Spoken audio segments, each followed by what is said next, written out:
Good morning, CDFS 210. This is our weekly check-in, and I hope all is going well. It looks like most people are caught up, and I want to remind you to be thinking about your topic and looking towards the annotation. I know it's not quite due, but time certainly is flying, and you want to be thinking about what that looks like. The article for you to annotate is already up, so this is not a choice article that you have. This is something that I've already provided for you, so you can access that under semester projects. In regards to transition to parenting, big topics, right? The TED Talk, and then also why people are not choosing to have children.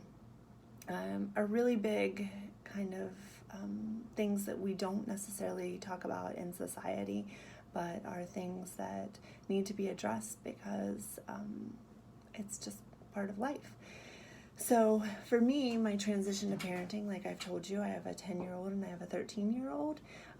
My 13-year-old son, at the time, I was working for Early Head Start and Head Start at the time. So I had a notebook, literally like this big, of every developmental stage that he was going to go through as soon as he was born up until the age of 2. I knew all of the things that were going to happen, and yet I still wasn't prepared. I brought home this amazing baby, and they gave me a pat on the back at the hospital and said, basically, good luck, have fun.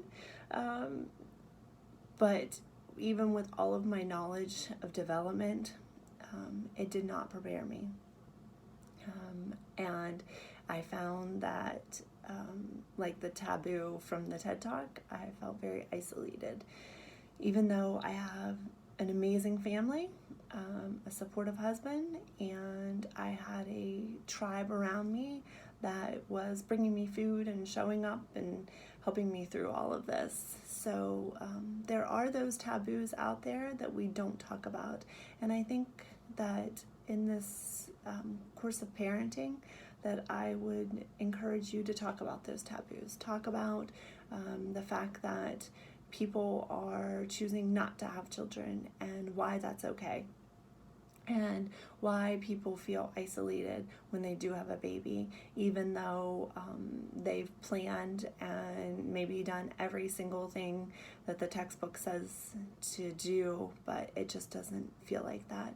So I would encourage you to go out and address these things. Talk to your families about them, talk to your parents about them, but also to reflect, if you have children, about what did this look like for you.